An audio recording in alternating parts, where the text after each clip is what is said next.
why don't you give a little more detail on the Chaos Marauders?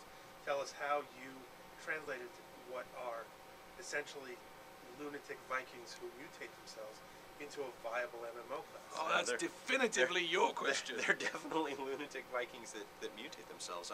I can give you the fairly dry, here's how it works kind of stuff. You can use the crazy names and words. Is that okay? So there's 3 states that a Marauder can go into. In other words, he can mutate, and he can mutate basically the left half of his body. So he has crazy club hand, he has crazy claw hand, and he has crazy meat axe hand. Different mutations give different innate abilities to the Marauder, and different mutations open up different active abilities you can use to the Marauder. So thematically on the IP, when you look at the abilities and the things that they can do, they fit really well with kind of the crazed Marauder feel. The way he looks and the way he mutates in, and it looks painful, and it's this horrible thing. Fits really well. He doesn't wear a lot of armor because it gets in the way of his mutations. What's the clever mechanic word? What does he use? Is it healer, base, DPS, range, nuker, soaker, he's a melee DPS. Melee DPS. So he's an up front melee guy who puts out a lot of damage, can't take very much. Is he front loaded? No. Notice how I almost know what these words mean. No, he's not front he's loaded. pretty consistent in his damage. Oh, that's okay. He's okay. So we were able to take the crazy idea. Yeah. And plus he has other abilities like the crazy tentacle thing where tentacles charge out of his back and do all sorts of crazy stuff. He has the ability where he can literally we give every melee DPS an ability to close with a ranged guy. So when he's running towards the ranged guy is burning him to the ground. The melee DPS is able to get to him, or in the case of the Marauder, the Marauder is able to bring the ranged guy to him. So he can literally reach out, crazy mutation goes, grabs the caster, the Bright Wizard, whoever it is, from 50 feet away, and yanks him over to put him right in front of him so that he can beat him down.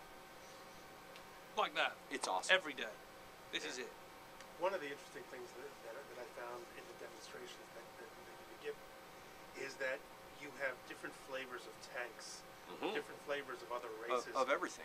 Across the different races. Can you describe how that mechanic works in the design phase and how you put that all together? So, you sacrificed 3 designers to a chaos god. Their heads exploded. And then we pool their blood together, draw symbols in it. Draw symbols, pray. So, I'll do the boring part, you do the better part. Ooh. Is that right? I'll do the good, great part that's not quite as flamboyant as your part. The factually correct, detailed, interesting. So we have 4 types of careers in our game. We have melee DPS guys, we have ranged DPS guys, we have tanks or damage soakers, and then we have nuker healers. So each class in our game fits one of those 4 archetypes, period. Even though we have 4 different tanks, let's say, in our game, or excuse me, 1 per race, so 6 different tanks in our game. Each one of them behaves differently and plays differently, but they all fulfill the same role. So thematically, we can change them. We can change the way they absorb damage, for example, or the way they mitigate damage. So some tanks avoid damage. Some tanks just mitigate it. You hit them and they're encased in such heavy armor that they don't take very much damage. But overall, the point is that you can give damage to them and they can take it in some way. Each one just does it a little bit differently. And it's not different better, it's different. So your play style, the way you like things, the way you like the IP, whatever, is going to guide your choice, but you're still going to be able to play that tanking career if that's what you want to play.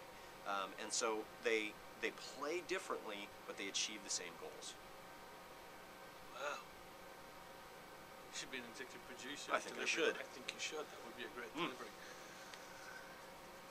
What's it like? Right. There was a visiony bit at the beginning by Mark about don't just make them cookie cutters. It's not the same. It's not a mirror. Yeah, we want replayability. We want people to be able to go, I want to experience this game again from another angle, doing something I like with a different flavor. So that was like a design overarching goal. What else did we have? We had a crazy game world full of crazy stuff that when you tried to match it together, it just doesn't work. I mean, it just doesn't. I mean, there's no way of looking at it. A Marauder just isn't the same as a Chosen, and it just not the same as a Black Orc, and they're just not the same as the Chopper, and they're not the same as the Hammerer, and they're all different. So what you have to do is you have to say, right, what is the core goal? What is the satisfaction point we're looking for? And in the case of, you know, beating stuff up, it's I want to get to them, I want to beat them up, and I want to do things like be able to close on range. Okay, what's the IP got? How can we use it? How can we do that excitingly interesting? So what you do is you sit down, big whiteboard, and then reasonably crazy people, and you throw lots of crazy ideas out, for which actually Games Workshop were very good. Yeah, when Merrick came absolutely. over, it was tremendous. And you allow people to think crazy. And once you've got that written on a board, you then basically isolate all the stuff that is crazy and we can't do, and then you group together all the stuff that's fulfilling the main mission, and you look through the artwork, and you look at what people think we can code, then you hit people with hit people with sticks, and then we push it together and we go, that'll do, pig. It's quite sexy. Can we have exploding chickens? And that's pretty much how it works, really. Okay. It's like that. Yeah. Probably what he said. So I need to cut out. 2:30. I gotta go. You get one more. One more. Okay. He's busy. Well, I guess we'll wrap up then by discussing the Tome of Knowledge. I mean, other games have done, whether it be deed logs or quest journals or that kind of thing. Talk about the Tome of Knowledge and tell us why it's different, why it's bigger, why it's better. Wow. So the Tome of Knowledge is integrated into everything that you just said. Yeah, great. It's the tip of the iceberg for the Tome of Knowledge. Everything you do within the game is tracked within the Tome of Knowledge, and even things that you haven't done but that we hint that you should do are in the Tome of Knowledge. So people you meet, places you go, NPCs that you kill, items that you get, things that you craft, like it's all in the Tome of Knowledge. The Tome is there as a scrapbook of your life. Yeah, plungers of death are in there. So these are things that the Tome of Knowledge tracks for you. And more than that, it's an achievement system. So it's a series of unlocks, a series of achievements. It rewards you with XP, it rewards you with new titles, new abilities for your character. This is your life within Warhammer. You can open the tome and see all of your history. You can show it to other players and brag about all the cool things that you've done. So the Tome of Knowledge is fantastic for that. It's got to collect them all Pokemon. Yep. It's a sticker book. It's a family photo album. It's Xbox Live achievements. It's also there to remind you of why it is you're bothering to spend all your time, effort, and energy, and money on this game. Because it records and looks after and inspires you in so many different ways. It's absolutely tremendous. An example would be, when you wander around our game, there are certain groups of people, dark, terrible people, who insist on going off into the crazy places of the map they're not allowed to go. Because they like jumping over things and finding ways of staying alive and going where they're not supposed to be. I'm one of those people because I don't want to go down the road that they're giving me. I like the road less travelled and less collision detected. When you do that, however, you end up in a position where you're somewhere that the game was never supposed to make you do. And the general position is simple: put a death plane, invisible wall, stop you going there, go ha ha ha, go back. We don't do any of that.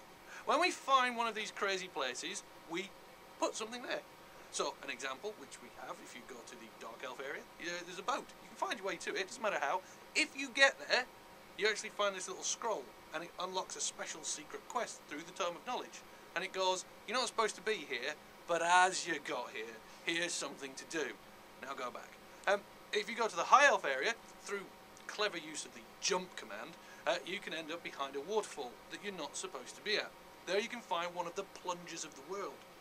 This is basically a big plunger next to a load of boom powder that the dwarves put there, and it says, well done, one of the plungers of the world has been found. You then activate the plunger, shh, it goes, you've activated a plunger of the world, it then blows you up, and knocks you back, all the way back to somewhere you should be, and then kills you stone dead when you land.